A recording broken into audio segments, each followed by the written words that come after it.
Մարտի 11-ն է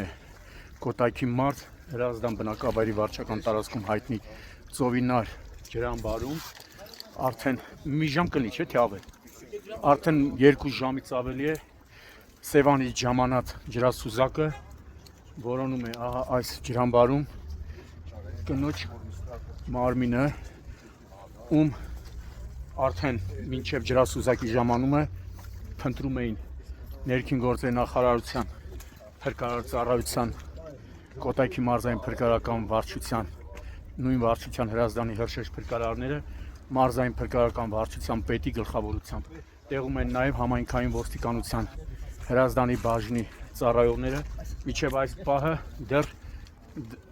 տեղեկություն չկա, չի հայտնաբերվել ջրահեղձ եղած քաղաքացին ջրասուզակը արդեն 3 անգամ մտել է, որոնողական աշխատանքներ է կատարել,